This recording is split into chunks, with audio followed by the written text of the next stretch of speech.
Hi, everyone. This is Raquel. Hi, and this is Jennifer. Welcome to Madness Cafe. This is a feminist podcast where we talk about women's issues, politics, and health and wellness. And where those issues intersect. Hey, everybody. Welcome back to Madness Cafe. Our guest today is Devon Gray. And Devon is the president of EPIC, End Poverty in California, which aims to end poverty in California by elevating the voices of people experiencing it, creating and implementing bold policies rooted in their needs, and advancing a state agenda focused on equal opportunity for all. Prior to joining EPIC, Devon was a director with Evergreen Strategy Group, where he advised gun violence prevention organizations on policy and strategy. Devon previously served in the Newsom Administration as special advisor to the governor's chief of staff and is an alumnus of national and statewide political campaigns. He is a graduate of Stanford Law School and the Stanford Graduate School of Education.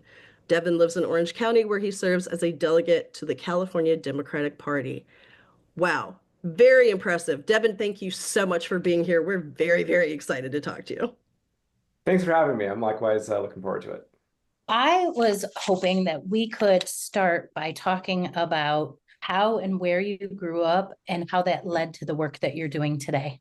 Yeah, absolutely. So growing up in Orange County, I think you sort of saw a microcosm of the economic inequality that is typical, of course, of California broadly, but also the rest of the United States, where you have extreme wealth side by side with pretty severe poverty, which oftentimes tracks along racial lines, along immigration status, and other factors as well. I grew up in one of the very few, I think, economically diverse cities in Orange County where you had, again, that big disparity, not just, cities away, but miles away, sometimes blocks away from each other, and seeing the disparate outcomes that yields for folks, the floor that some people have growing up, where there's a safety net that's built into their economic circumstances, and for others, there's a real ceiling on what they can achieve just based off of the resources that are available to them, and how that's so often disaggregated from merit or hard work or intelligence, that the external factors that people are born into are oftentimes so predictive of their outcomes, particularly in an economy that is increasingly making social mobility more difficult to achieve. And I think growing up, seeing that inequality, in some ways experiencing it myself, led to asking questions as to why things are the way they are. Why does government work for some and not others? And that spurned an interest in politics that carried me to law school and then to later state and national campaigns, then working in government and now taking up flag from the advocacy vantage point now. That's really interesting. And I love your personal through line is involved in that. And it's not just, oh, I'm going to go and get mine. You're, looking at what has happened to so many people, like why it happened and what can be done about it. Yeah. Yeah. And I think, growing up where I did, again, it's not a very atypical story. I think most Americans see inequality in their daily lives. It's just a matter of how proximate is it, right? Like for some people, poverty is something that you only see from your car window or from television. For others, you see it in the schools that you attend and the different educational outcomes and opportunities that happen. Again, growing up in California, it's very obvious the disparities between the haves and have-nots, right? And you can see it in like the physical infrastructure, which neighborhoods have paved roads, which ones have potholes every few feet, which neighborhoods have tree-lined streets and really nice parks, and which ones don't. In a place like California, that leads to like really obvious outcomes. Like in lower income communities, it feels hotter. Like it's actually just physically more unpleasant to be in certain places than others. And I think we're sort of just not asking the right questions if we're accepting that as normal, rather than evaluating how much abundance we have, both as a country and certainly as a state, and asking why do we accept this level of inequality, and for the both literal and metaphorical walls to be built up between our communities that tend to hoard abundance rather than sharing it. Wealth hoarding, one of our favorite topics. Exactly. Your website says poverty is a policy choice. Can you explain that to us? Yeah, well, it's sort of about the same pieces that I've been talking about. In a state that has so much capital at its disposal, financial capital, where we have the fifth largest economy in the entire world. We have more billionaires than any country in the world aside from the rest of the US and China. We have all these things going for us. We have the best public universities. We have diverse industries across our economy. We have political capital in spades, at least on paper, with people who profess to want to reduce, if not outright end poverty, holding every statewide office and supermajorities of Democrats in both chambers of the legislature, ultimately, we have to ask the question, why have we not been able to do more when California, when up against every other state, when taking into account cost of living, has the highest rate of poverty of any state? So it's not that we have a shortage of resources here. Like, we have all of the tools at our disposal, but we make choices to not advance people's economic mobility in a way that's pretty disastrous. And I think we see the outcomes here where people aren't able to find their way into the middle class. People are being forced further and further away from urban centers, if not being outright forced outside of the state. And we're creating economic refugees as a result. So it's a policy choice because we have the resources to do it. We have the playbook on how to do it. Like, we have enough policy evidence, both at the state and federal level, to know how to reduce, if not outright end poverty. And yet we don't. And there's a reason why we think we don't have the political will to do this. And our theory of the case generally is that the story we tell about poverty is fundamentally flawed. And it's flawed in a few ways. All of these things will be familiar. Like, we tell ourselves stories that I think are at their core quite faulty. The first is that poverty is principally an individual failing, that people are poor because of mistakes that they've made or character flaws that they have, bad decisions that they've made along the way. It's a moral failing. Exactly. It's a moral failing rather than a policy failing, right? The second myth, and we're all familiar with this just sort of growing up in the United States because it's so baked into the American ethos, is that anyone, no matter their economic station, can pull themselves up by their bootstraps, not just to find economic security, but to find, economic success and to be a millionaire. That's a really core belief. And that if you aren't able to do that, it's because, again, you have some sort of character flaw, right?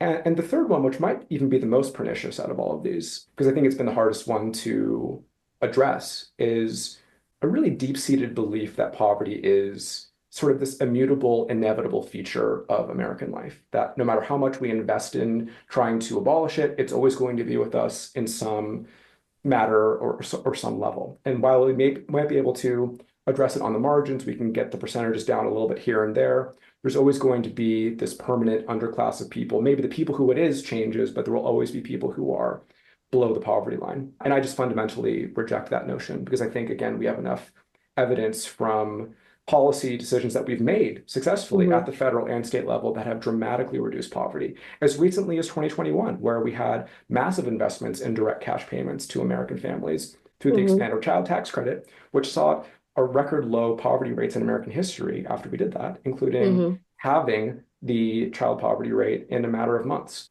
Again, I think all of those stories contribute to a lack of action, both at the state and federal level. And again, I think the federal government has probably an even larger responsibility because of their ability to deficit spend and to be able to affect many more people. But of course, the state can do a lot more as well, particularly in a state like ours that has, again, just so much wealth and abundance and capital to spend. A minute ago, you mentioned that we weren't asking the right questions. What are the right questions? The question is, why are we not doing more? What more does a state like California need to be able to not be in last place? DC is behind us, but we don't count DC as a state, obviously. So out of 50 states, why are we in last place when it comes to poverty, when we take into account cost of living? Rather than, I think the typical question is, why aren't these people doing more? Why aren't the people themselves affected by poverty? Why aren't they able to find an economic foothold? The question really is, why are we as a state, and really, again, more importantly, why aren't we as a nation able to have the abundance be distributed to all the people who, frankly, have paid into it and have contributed to it and are oftentimes just as responsible for the wealth of the nation as anyone else? Why are we not asking why the status quo has been so acceptable? We're seeing this a lot in the conversations around the congressional budget decisions, the massive cuts to the safety net that we're staring down with this new administration. Again, we're being fed the wrong questions, which is, it's not been helpful for our side at all, where the question is shifting away from, well, why are we subsidizing billionaires, which we are, and the extended Trump tax cuts are going to be, yet again, the largest transfer of wealth from the middle class to the billionaire class we've seen in our country's history. Why aren't we asking that question instead? Why are we being forced to answer the question as to why we should be funding programs like Medicaid and SNAP, which is, again, not very favorable terrain for our side? And I would dare say that the right questions have been asked and are being asked, but people aren't listening. or Sure. they're not that the voices that are bringing that up aren't being amplified generally. Absolutely. Absolutely. Like we're all trying to ask the right questions, right? But unfortunately, I think the people that have the ability to decide how resources are distributed aren't. I mean, again, I don't think You that mean the rich people? The rich people the rich people aren't and their politicians who are supporting their agenda, right? Yeah. right, Yeah. but they're also, those politicians are also, in comparison to us regular people, are rich people. Yeah. We're Absolutely. getting funded by rich people to be politicians. Absolutely. We kind of have a Absolutely. problem there. This whole topic of wealth hoarding, here we have probably the richest man ever going into our government and cutting all of our social programs. He has more money than he could solve world hunger tomorrow if he wanted. Overnight. Yeah. Overnight. And it would not impact him at all. And yet his choice as a human being is to take away from those people who are most in need. Yeah. It makes no sense. And then you see him posting a meme that calls people who are on these programs the parasite class. And it sort of gets again back to this idea that people who are not proximate to poverty, who have an entirely backwards view of poverty, themselves never experienced poverty. It's not like it's a new story, right? Like we saw this Right. from Mitt Romney describing, 47% of Americans as takers, put that in air quotes. This is not new, but it is on steroids in terms of its scale and its cruelty and its speed. Yeah. And actually, Mitt Romney and the rest of them being the biggest parasites themselves, because they're not actually out there doing the work. They're not doing the heavy lifting. How many subsidies from the government has Elon Musk received for God, his so many. companies, right? Jesus. State I and mean, how federal does that- subsidies, yeah. We all talk about these issues. We get enraged about it. We think about wealth hoarding, and we go to protests and we put out podcasts and we try to educate people, try to talk about it, try to listen to their opinion, let them educate us. And yet, what actual power do we have? Like how can we influence the Democratic Party or even the Republican Party or any party? How do we influence our government to take the people's perspective as an important perspective? Yeah, I think it's really difficult, particularly when we're not on the eve of an election, and this administration seems to be governing as if they don't have to go before voters again, which is really scary. Yeah, that's scary. Right. I do think, though, that the power that we do have, even if it's small in comparison to the trillions of dollars that are on the other side, right, is that we can tell a more effective story about the economic situation for people in this country, make clear that this administration and its allies are trying to produce smoke screens around social issues that are meant to divide us while they're, again, going back to the same playbook that they've always had, but it's at a different scale, demonstrating that the people who were on programs like Medicaid and SNAP are much more similar to you and me than they are to people like Elon Musk, and it's not even close. Right. Because I think that what has been able to occur in them having the shamelessness, because I really do think it is without shame, because I think this is a shameful thing to do, and they don't seem to be operating with shame, is that Yeah, they have no shame. none. But they're willing to go to the American people and say, I'm willing to cut, God, what is it, $2.3 trillion from social safety net programs in the next budget. This is what Republicans in Congress are talking about right now. And they expect that their voters, the people in their districts, people nationally, will say, well, that's not going to affect me. When it's really just actually not true. We all benefit from these programs for a number of reasons, but the actual numbers of people who benefit from programs like Medicaid and SNAP are staggering. 72 million people benefit from Medicaid. It's the single largest health insurance program in the country. SNAP feeds over 40 million people. And among the adults receiving SNAP, 63% are women. So this is a gender equity issue as well. Medicaid provides coverage for 2 in 5 childbirths. 2 in 5 children are insured through Medicaid. 1 in 6 non-elderly adults. 2 in 5 non-elderly adults with disabilities. Nearly 3 in 5 people in nursing home facilities are covered by Medicaid. We're talking about, maybe it's not a majority of the country, but it's a huge block of people who are being affected by this. You know that a good chunk of these people also voted for Donald Trump. And I think we have to make the case that it's not always easy telling people that they've been hoodwinked, but that the people that they voted for are coming after their own material interests. And they've been using social issues to be wedge issues to divide people and to ultimately get them to eliminate the solidarity with people who might be a different skin color or different gender or different sexuality, but ultimately, in terms of the American experience, have tremendously more in common with each other than they do with, again, people like Elon Musk and Donald Trump. And sadly, I think people are starting to understand that a little bit now. Hopefully that will continue, that people will continue to understand it without having to lose all of their protections and the little bit of a safety net that we do have in this country. And I think it's a real shame that it's not like any of this was like hidden, right? No, Exactly. It was all in Yeah, writing. yeah, but it wasn't Right. going to affect them. Right. And we were told by, I think, some really cynical people that Mhm. Trump should be taken seriously, but not literally, which I always thought was just an insane line. It turns out it's literally as bad as advertised. Yeah. The Project Mhm. 2025 was exactly what they said they were going to do, and that's what we're seeing Yep. here.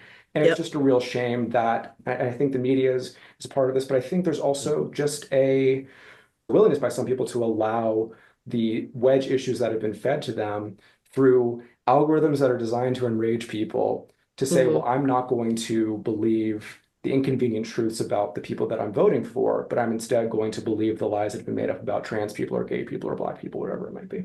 It's interesting because you use the word advertising. One of the reasons I believe we lost this election is because Trump created such a brand, and he was Yeah. able to turn to different populations of people and give a different story about that brand. He spoke directly to whatever audience he was speaking to. And he actually told different things to different people. Yeah. Yeah. On the Democratic side, we have not been able to figure out that advertisement, that brand issue. How do we create a brand for ourselves? We don't want to copy the tactics where we're lying to people, but how do we sell our story? I have so many thoughts on this. I love this question. I think first, it's probably important that we recognize that obviously Trump was held to a wildly different standard for all of True. this. He could go to True. different audiences and Right. people wouldn't say, oh, well, he's lying through his teeth because he's saying one thing to this crowd, one thing to the other crowd. Where if, Vice President Harris or any other Democrat who's running for president alters their message even slightly, they're accused of being duplicitous, which Mhm. again, like politics is about meeting people where they are, and you can have the same message that has, different angles to it. It's not disingenuous, but I think there's always this worry. And I think it's a pervasive worry among Democrats that because we're held to a different standard, we sort of have to retreat inward. I think that's the wrong approach, though. And this is, I think, increasingly a topic among people in the thought leadership ecosystem around the changing nature of what I think many people are calling the attention economy. And there's a huge asymmetry in the way that people on the right seem to be courting attention and eyeballs and the gravity of what they are able to attract in a very competitive media ecosystem. This is not my idea. I think people like Chris Hayes have been talking about this for the last few months here, but I think it's really relevant to how we move forward, where it seems like the prevailing wisdom in democratic politics, and I think when I say democratic politics, I sort of mean like our entire side of the ecosystem, the nonprofit side, the philanthropic world, whatever it might be. If given the choice between receiving negative attention and no attention, we tend to opt for no attention. Yep. Obviously, positive attention is great. Everyone recognizes that that's the way that we should be trying to approach things. But I think the right-wing ecosystem has it the other way around, where they recognize that it is more important to have constant attention on yourself, even if it's outrageous, because in a world where we're competing for everything, where a podcast like this is not just competing against other podcasts, but it's competing against Netflix and TikTok and everything else.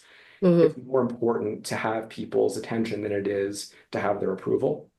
It's going to have to be something that we, as our half of the country, has to adjust towards.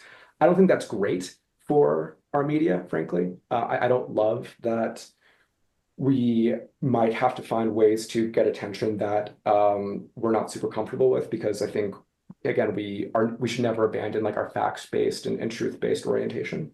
But it's just a reality of the ecosystem that we're in. And then Wait, before you go on. Couldn't we get more attention by telling the truth in a more direct way? Because I feel sometimes Democrats hold back from telling the truth because they don't want to alienate people. Couldn't we scream the truth from the... Yes. Yeah, we need to be uncomfortable with the way that we tell the truth. Yes. Because we're sitting way too much in our comfort right now, and have been for maybe the last decade. Absolutely. I think we have to be comfortable with making people mad in Yes. service of our agenda. Yeah. Yes.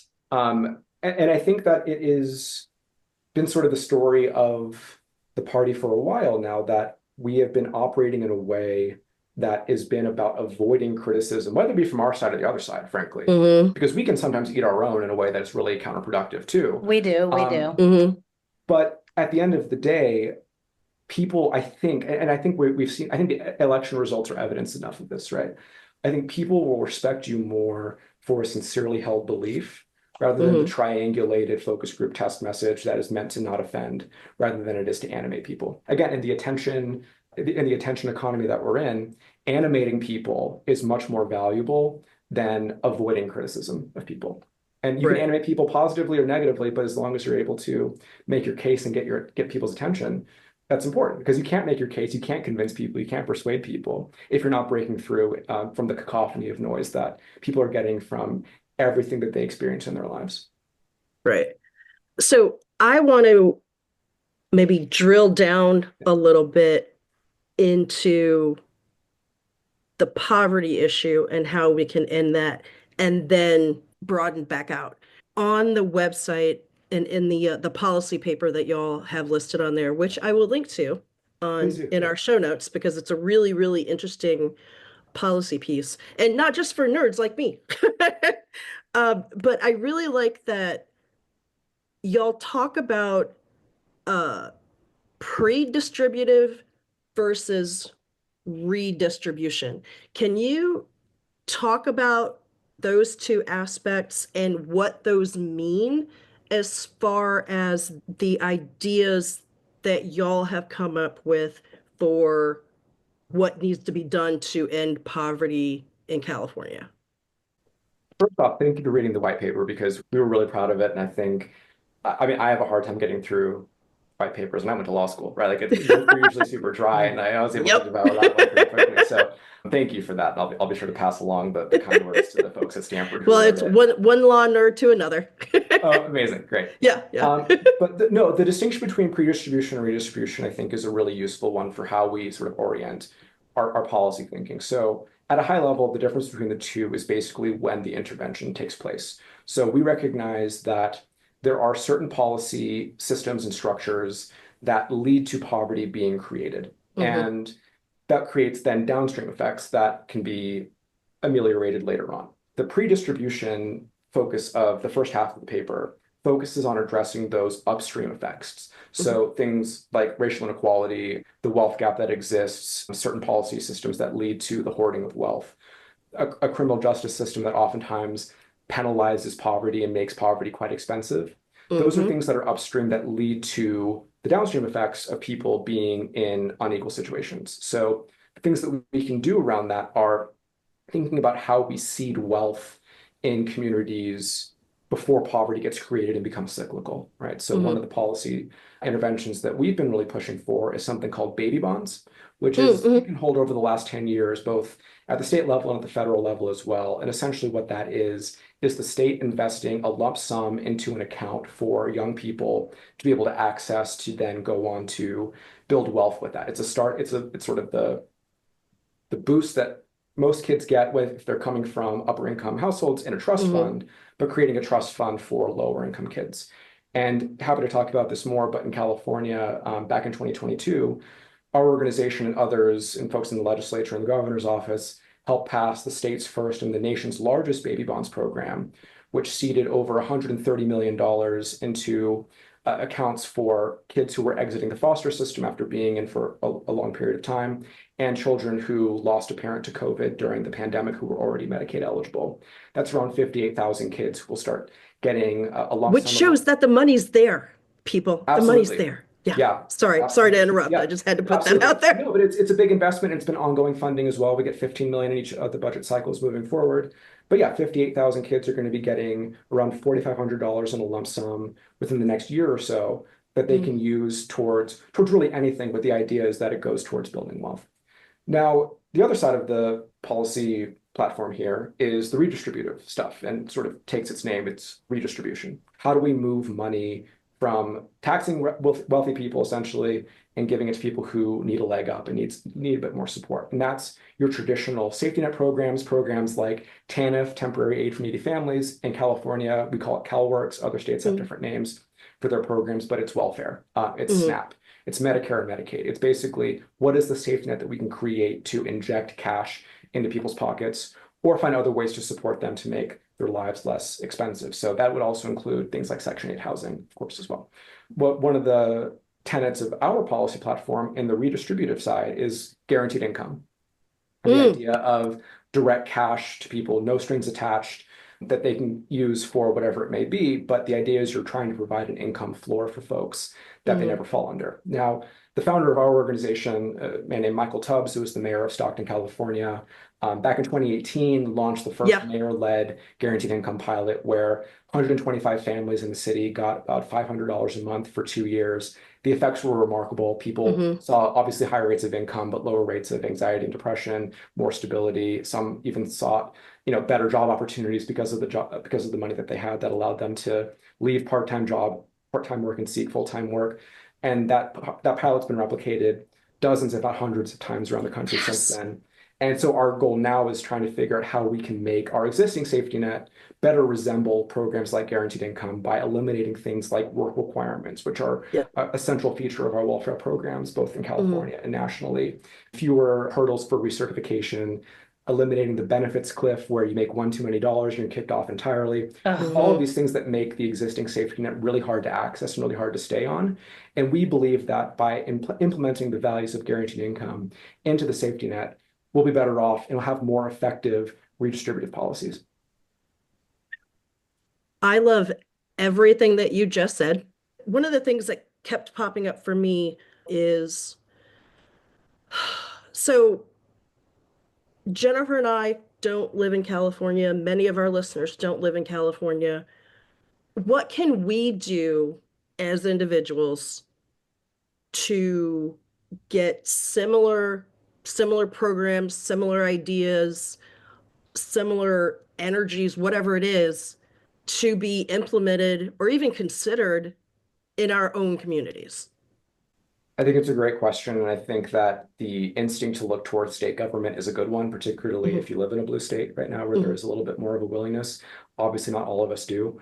One way to sort of try to socialize some of these ideas is if you are living in a city that has government that is amenable to these types of policies, try to get them to establish their own guaranteed income pilot program. I think there are many examples of this, and if your city has done that already, great. Can your county do that as well? And one of our partner organizations, Mayors for a Guaranteed Income, also started by Michael Tubbs, has been helping with technical assistance for these pilots for the last few years. And again, they're spreading like wildfire right now, even in the face of Republican-led governments that are trying to essentially ban them in their states, which is crazy to me. The storytelling component is really important, like we talked about earlier. I think it's a piece of it that we can't ignore because I think we've seen that even having effective policies that are demonstrated and having really strong data that show that investing in families is an effective way, having a rising tide that lifts all boats. Having a story that's adverse to that is really, really powerful in a way that's quite unfortunate and detrimental to us. So I think the storytelling work and supporting folks who are trying to do storytelling work around economic justice issues is really important too. Trying to see other states and federal examples of policies like baby bonds that have taken place in about a handful of states now. If your state hasn't been one that has been able to implement one of these types of programs, look to states like California that are doing that, look to states like Connecticut and Vermont and DC and Washington State that have done this and see the results as being really positive. Can we replicate that in your state as well? We can learn from each other and develop best practices on the types of policies that can really both seed wealth to close the wealth gap and establish an income floor to close the income gap as a way forward. And then obviously every state's going to be a little bit different with its housing situation. But of course, in California, when we talk about poverty, we can't not talk about the housing crisis that we have that I think folks are increasingly aware of outside of California. Again, the story that we tell around housing policy for many decades in California was quite damaging to the way that we legislated around it. And maybe folks can learn from our mistakes and look to us also as a place where some solutions are emerging. I have two follow-ups to that. The first one is with everything that's going on right now, and the dumpster fire that the federal government is right now. Yeah. First question is it possible to implement these things without the federal government's involvement? And then my second question is, and I have this question every single time I hear people talking about how they're going to make changes and make things better for people economically, blah, blah, blah. They say affordable housing. Yeah. How are people defining affordable housing? Two awesome questions. I think the answer to the first one is yes, to an extent, particularly if the Republicans take a hatchet to the federal budget and are trying to cut it again by like multiple trillions of dollars over the next 10 years. Expanding Medicaid to all people in your state, which some legislators in California have tried to do, I'm sure it's been attempted in other places as well, is going to be really difficult. However, to your point, Raquel, we had the state invest in a baby bonds program that is not universal, but it's a start. Our goal, of course, is to expand it to all Medicaid eligible kids within the next decade or so. And I think that we have to try to plant the seeds now that maybe can't be harvested during this administration, but we can make advances now for the time where maybe there is an opportunity at the federal level to take even bigger swings. So I do think there's ways that we can make big strides at the state level, for sure. Okay. And then on affordable housing, a great question, right? A lot of different definitions. And at least in the parlance that I use in my world, when we talk about affordable housing, we mean subsidized housing, right? Okay. Like, there's going to be some sort of tax credit or like actual state subsidy that goes into the construction of and the maintenance of the housing. I think the question is, can affordable housing and the production of affordable housing only actually solve the housing crisis that we have in a state of 40 million people like we have at a scale necessary to be able to actually bring down costs for everyone? I suspect the answer is no to that. I think it has to be an important piece of it, particularly as we're trying to reimagine the way that the state can be an active participant in the housing market at scale. But I think something like 90% of low-income people in California live in market rate housing. We have a big supply shortage, both for subsidized housing, but then just housing generally. Yep. Same in Atlanta. As the constraint maintains, the prices continue going up, and it's just supply and demand, right? And we've seen in other places around the country, Minneapolis, I think Denver recently, certainly in Austin, Texas, where local governments have been more promoting of the building of housing at all income levels, both the luxury housing and the regular market rate housing and the affordable housing. You increase the denominator that you have, and ultimately the prices either stagnate or they decrease, which benefits everyone. We have to have a multifaceted approach to the housing crisis. In addition to, so it's not just market rate housing, it's not just subsidized housing, it's also renter protections to make sure that today people are able to stay secure in their home, that people aren't going to be victims of unscrupulous landlords without having any sort of recourse or representation in eviction court. So there's a lot of things we have to do. I think when we talk about affordable housing, it's sometimes it depends on which vantage point you're talking about. I think some folks, who aren't in the political ecosystem or the policy ecosystem, when we talk about affordable housing, we sort of are saying, why is my rent so high on the market? And then I think in our world, when we talk about affordable housing, what we're talking about, oftentimes, not always, is subsidized housing. And frankly, we kind of need to have an approach that includes both these things. In the whole affordable housing conversation, is there a consideration for making it easier for people to buy a home? Absolutely. To sort of go back to the redistributive versus predistributive piece of this, I think the predistributive piece, like the reason why homeownership has been hard for, if not impossible for many people, certainly in my generation, and other generations as well, is that the market is just too small and the prices are too high and the wages aren't anywhere near where they would need to be able to afford a home. And in California, I'm sure the median price of a home is approaching $1 million, right? Statewide, and in certain places, it's certainly over $1 million, right? So how do we work upstream to make sure that the downstream effects are that the homes themselves are just less expensive? Now, there's policy trade-offs with that, right? Because a lot of people have their nest egg built into their home and rely on the accruing of value for their home over the course of many decades. How do we find a way where we can make sure that there's more affordable homes that people can buy on the market when they're shopping without sort of destroying people's nest eggs as well. There's considerations to that. I don't want to say that this is like a simple solution, but I think we have to do that, right, at some point. And then the redistributive focus of this is how do we deliver resources and money to people who are, say, first-time home buyers through state subsidies, through tax credits, through whatever it might be. And this is something that Vice President Harris and Tim Walz were talking about through November was first-time home buyer assistance that would make a really big difference for folks. Now, again, that redistributive policy doesn't address the underlying issue, which is that we don't have enough homes in the country. Right? And to be fair, they talked about increasing the supply of, building 5 or 50 million new homes. I can't remember what the number was, but it was a lot, right? And that would be meaningful upstream. But I think, again, we have to do both. I have several questions from that myself. One was that message loud enough from Vice President Harris and Tim Walz? Because it seemed like a big deal to me and Raquel, but it didn't seem to speak to people on a national level. And then, yeah, go ahead, sorry. I mean, you don't really have to answer that. You can if you want. And then what are the consequences to all of this work that you're doing in other organizations around the country that are doing that with our current administration? How far are they going to set your programs back? Can you continue, and how do we recover? Yeah, I can dive in there. And can we protect you? Yeah, I hope so. I don't always know. I mean, I think luckily we're not the biggest fish in the pond, right? Like there are a lot of folks who are going to be higher up on the target list for this administration, but we've never seen anything like this before in terms of we haven't. The threat to the advocacy community and the foundations that support our work. It's only a matter of time, right, before they turn their lens towards us. Obviously, I think the organizations that rely on government funding are the most vulnerable. Thankfully, we're not one of them.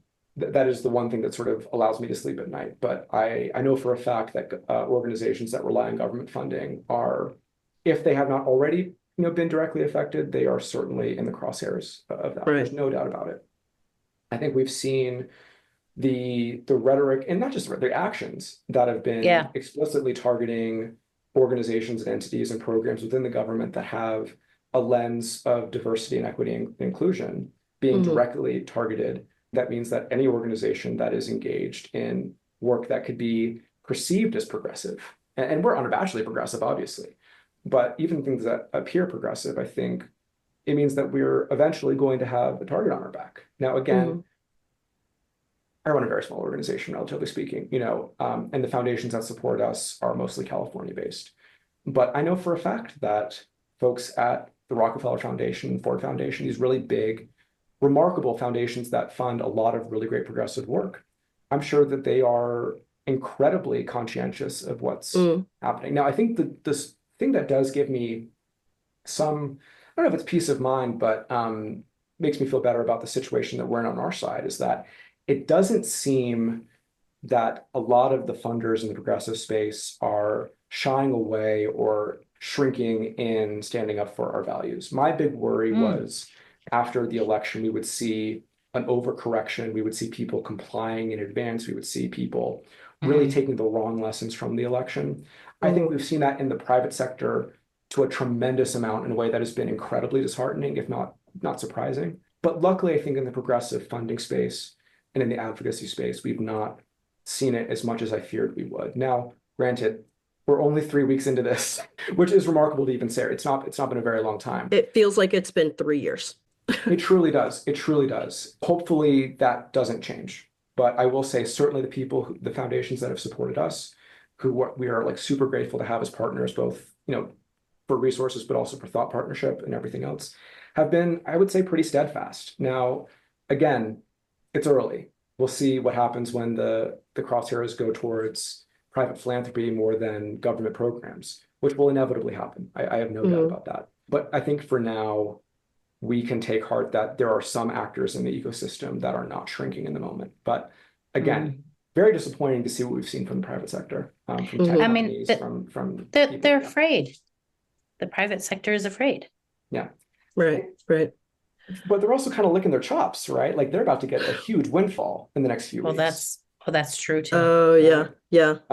We're going to see the Trump tax cuts from 2017 be extended most likely because, again, for all of the divisions that exist, even still among congressional Republicans. Some of them are, less anti-choice than others. Some of them are less xenophobic than others. The one thing that they can all agree on is that tax cuts for the wealthy is sort of what they're there to do. Right? Yeah. And they won't lose a single vote when it comes up. I know you can't explain this to me, but I have always wondered what makes a person so fucking greedy. What makes a person able to walk out of their penthouse apartment where they've never suffered for a morsel of food and walk over the homeless guy who's laying in the street in front of them and maybe even kick him, or maybe even call the police and say, please have this person removed from my, put him in jail. Yeah. I mean, I have a thought. What's your thought? I'd love to hear the thought. Feel free to voice your thoughts, sir. I have the best thoughts of many thoughts. I think there is a genuine belief among many people who find themselves the most fortunate economically that they earned it all. Right? Like that they themselves that they are smarter than everyone else, that they've worked harder than everyone else, that they have earned every penny that they have. Have they never played Monopoly? And they never played Monopoly. Right? Exactly. Exactly. Yeah. But no, it's funny you say that because there was a study, and I wish I had it on hand because I read this years ago, and people talk about it colloquially as well, where they had a Monopoly game that participants knew was rigged for people. They said, we're going to give you a head start on this game. And then they evaluated people after the game, after they, of course, they swept the game and they gobbled up all the properties. They said, well, what do you think is the reason why you won? And people said, well, I just played the game better than everyone else. Well, no, you knew, we were all super aware of how the game was being rigged. And yet the impulse, I think, is to say that I've earned this. And it's not to say that people have made money, they worked hard, they've done well, all these things, but people don't exist in a silo, right? We benefit from people around us, who benefit from the investments, who benefit from the roads and the universities that are publicly funded and the hospital systems, all these things, right?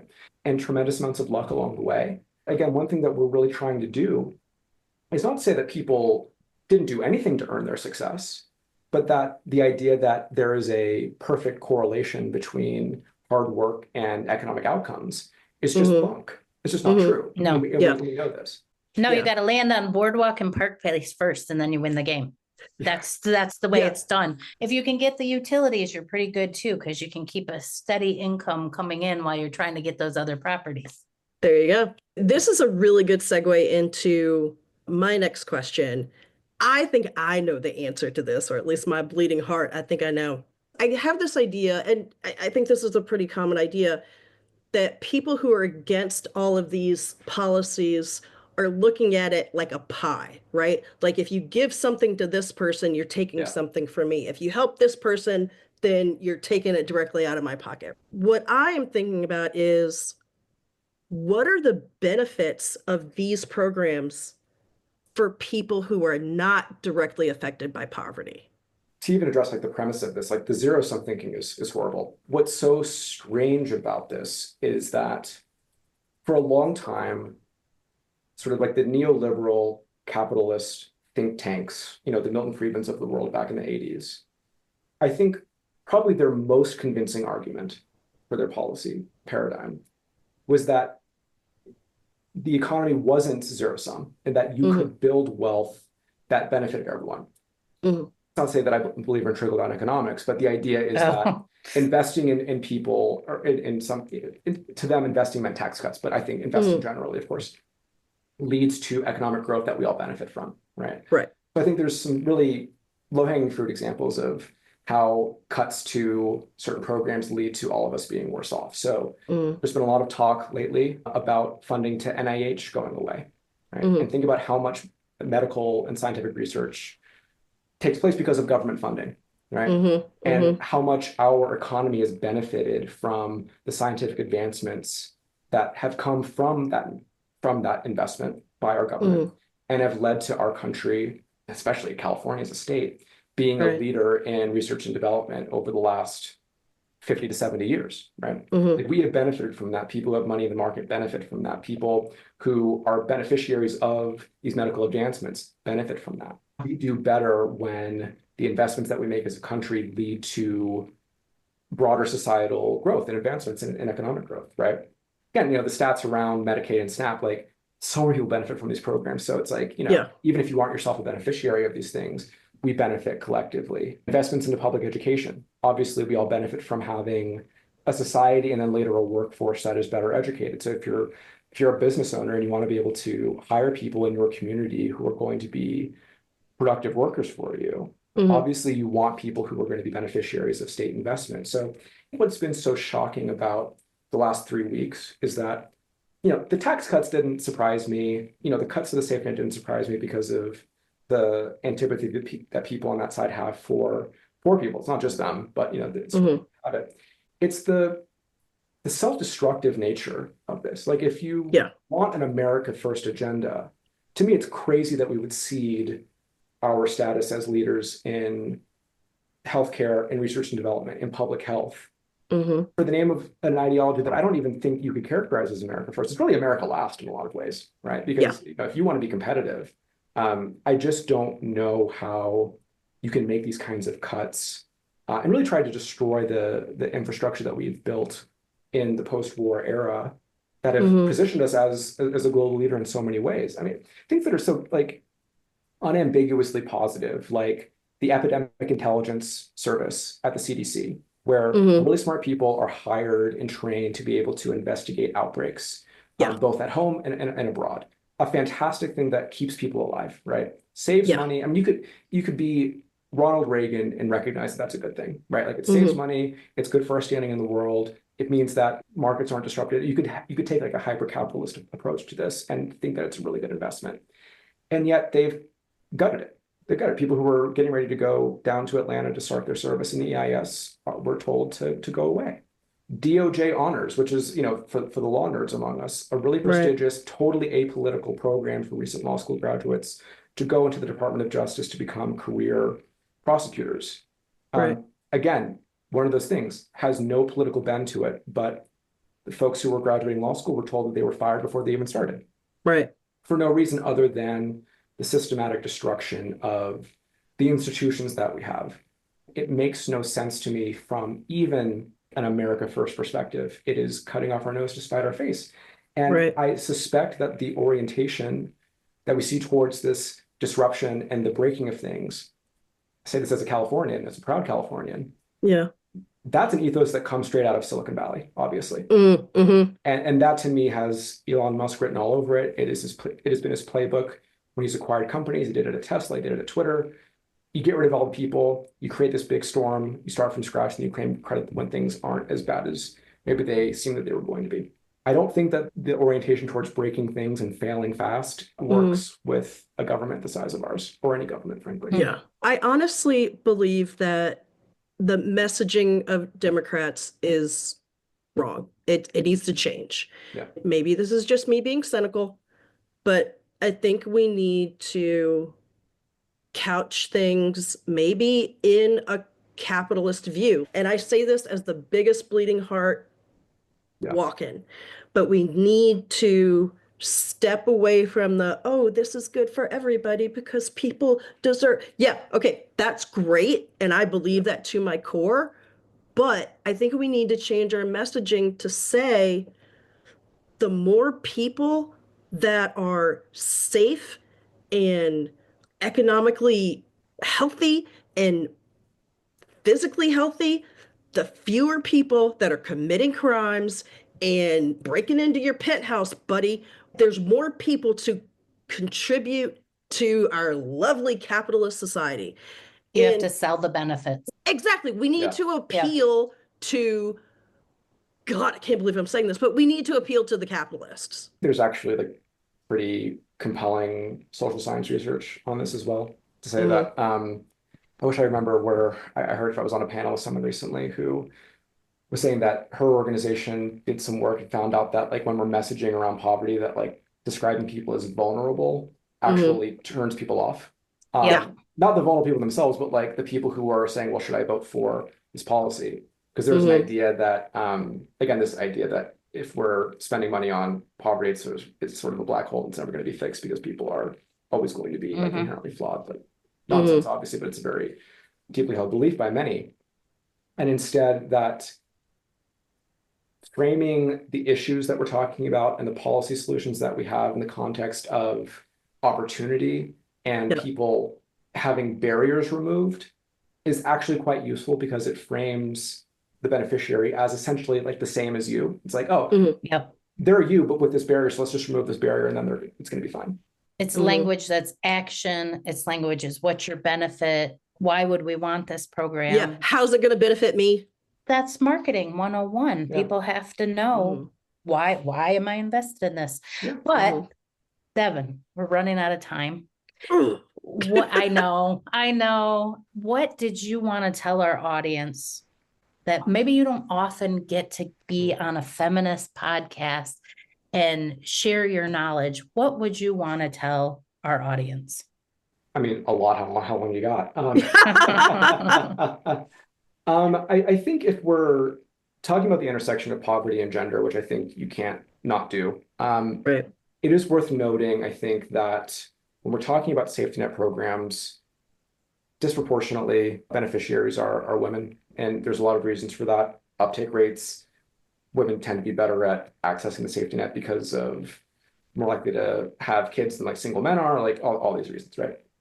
But I do think that there is a benefit in framing our safety net debates through the lens of gender equity. I think it is useful politically and it's useful substantively.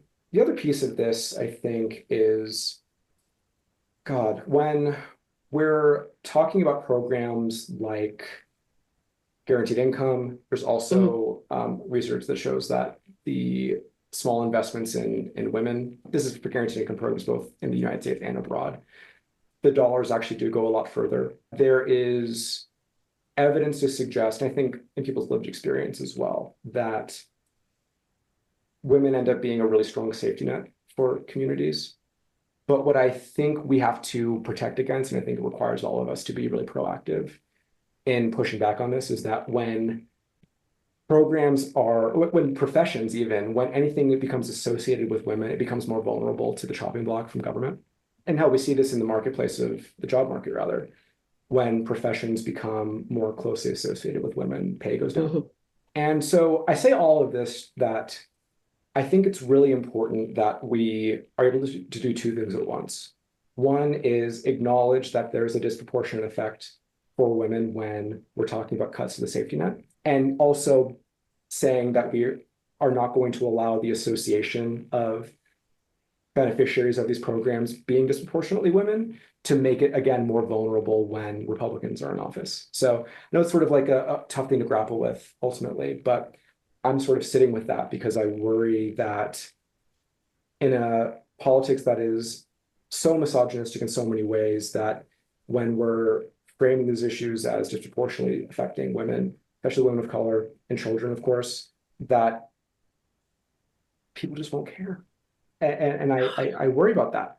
So I don't have a prescription for that, but I do think that it's a rhetorical thing that I'm grappling with a little bit. And then when we're looking at what's happening here at the federal level with all of the destruction that's happening, I really do think that it's important that we're framing these things not as reform, but as destruction. When the right uses the language of reform, it has a positive connotation to it, and it also creates that there's going to be something left behind. And that's not what's going to happen. Or that it's going to be replaced with something. Right. Repeal and replace, right? When in reality, it's destroy. And I think that if we allow for these conversations to be framed with reform language, it undersells the gravity of what's being proposed at the moment. It's not a great time that we're in. And I really hope that we continue to speak truth to power with what's happening. And if it requires us to look inward, we should. And I think this is the last point. I think it's maybe one of the more important ones.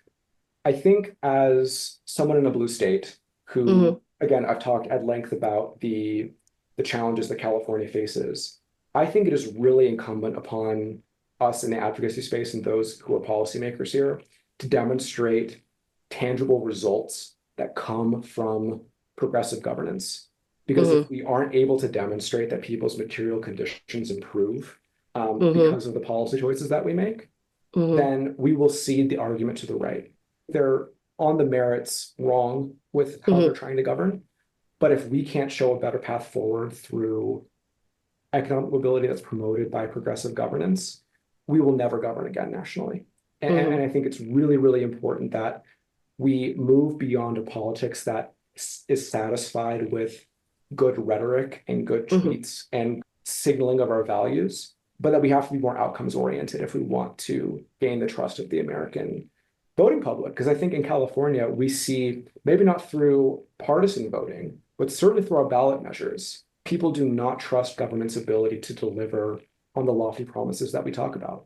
And it leads to reactionary politics, and it makes our jobs a lot harder. I think that's my real call to action to folks, is that we have to, on one hand, yes, criticize what's happening out of Washington over the next few years, but we also really have to hold our own people accountable in places where we have real power. Because if we don't do that, like I said, we're never going to have the trust of the median voter ever again. And frankly, why should they trust us if we're not able to effectively put dollars in people's pockets and reduce cost of living and make it such that people feel like they can live wherever they want and aren't priced out of entire states, which is what's happening here. Of all the things I said, that's the one.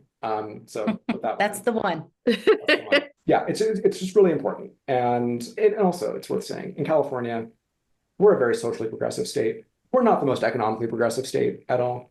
We allow a lot of revenue to sit on the table because we don't tax wealthy people as much as people think we do. We have an income tax that's high in California, but our corporate tax rate is not as high as it is in other states. There's tons of loopholes that allow for, again, billions of dollars to sit on the table that we don't claim. If we are allowing progressive elected officials to maintain their bona fides because they're good on choice or on environmental issues or whatever it might be, but aren't tangibly attacking inequality, but they still get to keep their progressive card, I think we're going to be in a lot of trouble. And I think we're ultimately not going to see the results that we need as a blue state to make the case nationally that our form of governance is the better way.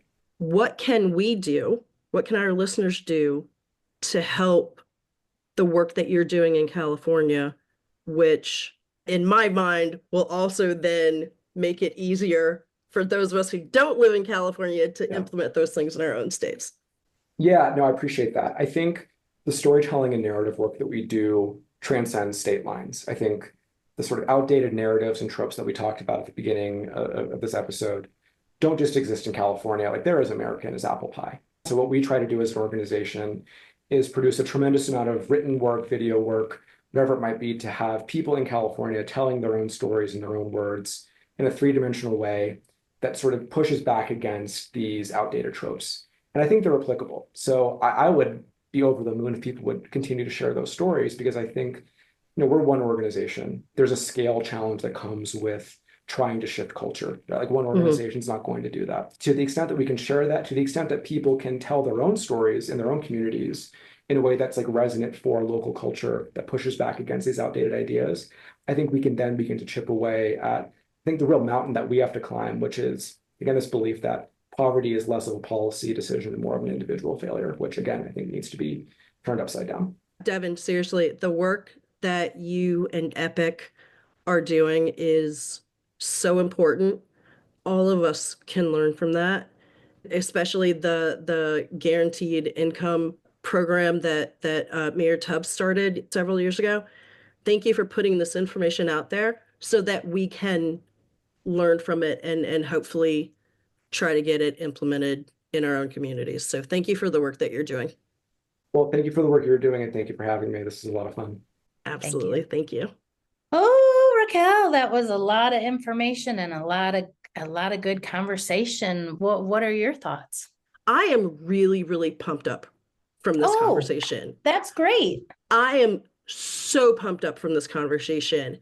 I remember hearing about Mayor Tubbs and the guaranteed income program back when it started, 2018, 2017?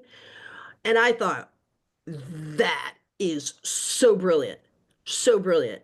The fact that now the information on how that was implemented and all the other things that Epic is implementing, that information is there, that we can take it to our leaders and say, hey, here's an idea.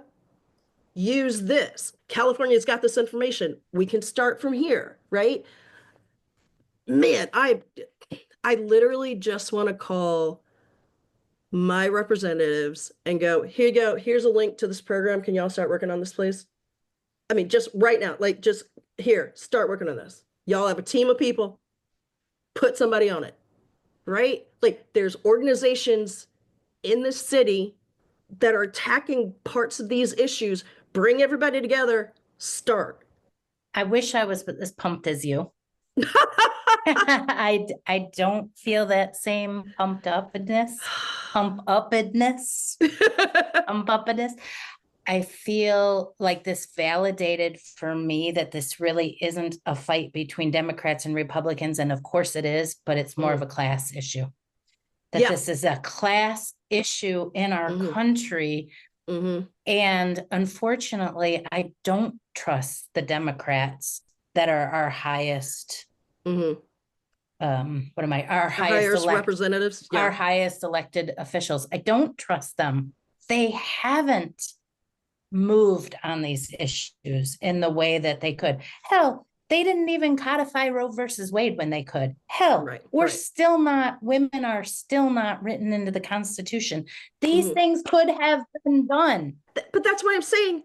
Go to your local representatives, and maybe not even like your federal representatives. Go to your state representatives. Talk to them. I hear what you're saying, and I'm all about that. I still think we have a class issue between the educated, elitist, wealthiest, combined with politicians, because they're in bed together. And not everyone. There are individuals who are earnest, actual politicians who are doing great work. We've seen them. Right. Yeah. And kudos to them. But I think we have an elitist versus people in poverty problem. And where the fuck is the middle class? Right. Like, where is it? It doesn't exist in the same way that it used to exist. That's very true. And so, no, I'm feeling a little bit more defeated today because I see Elon Musk like the richest. I don't know if he is the richest, but he's close to the fucking richest man in the world. And I think he is. He's carrying his kid on his shoulder, and our president is looking like a sad little wimp man next to him. Like, what is going on there? Right? Yeah, just deferring to, almighty Elon.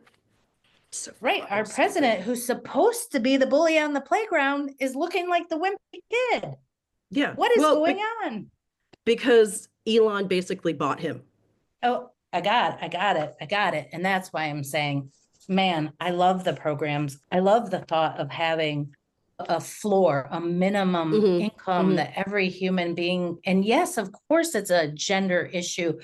You know how many times in my own personal career where I could have taken a promotion, but I didn't because I had kids to take care of. Yeah.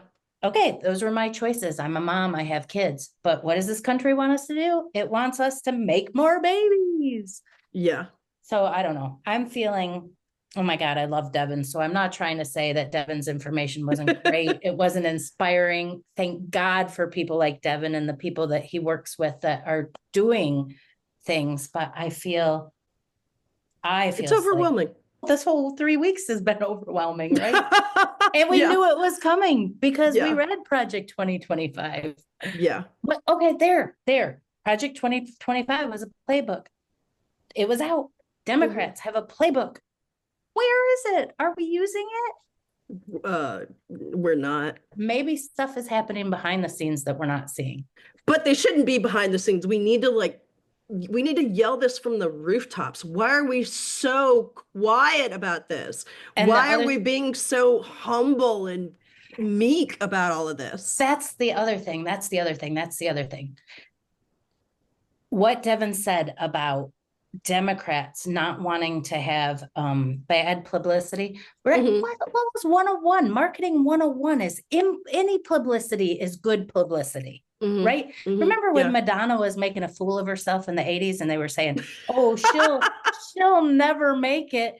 Yeah. Madonna skyrocketed with all the bad publicity that she could think of. She was talking sex on TV so that, Yeah. people were going crazy, and she became Yeah. what she became. A superstar. So, and then the third point, and then I'll let you talk because I know I'm being crazy.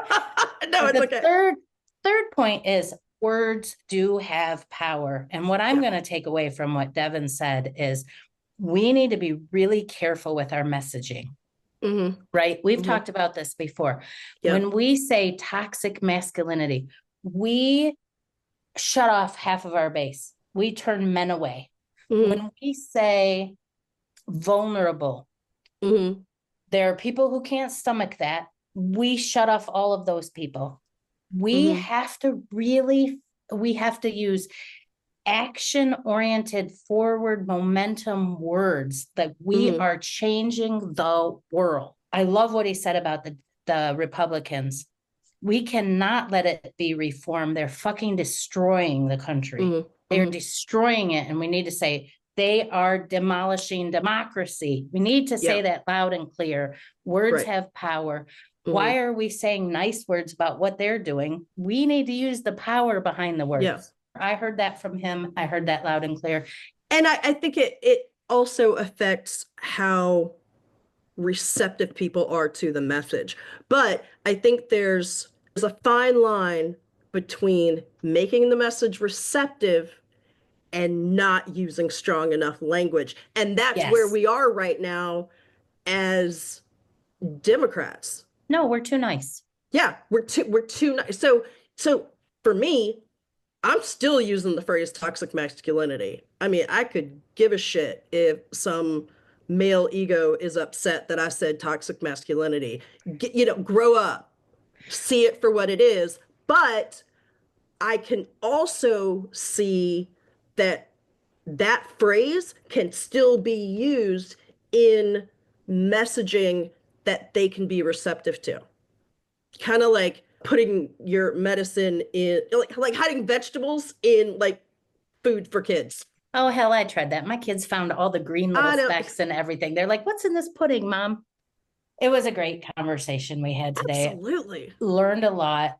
I do think it's a class war. I think poverty is probably poverty is not the issue. The real issue is the greedy motherfuckers that think they want more and more and more and more. They'll never be satisfied. Yeah, the zero-sum economy bullshit needs to be debunked, and it has to be continuously debunked over and over and over and over again until people start to realize that zero sum is a myth. We should eat the rich. Bye, Raquel. Or just redistribute their cash. That works too. Thanks for listening to today's episode. If you like this episode, please share it with a friend. Or you could leave us a comment and a 5-star review, or email us at madnesscafepodcast@gmail.com. Thanks, everybody.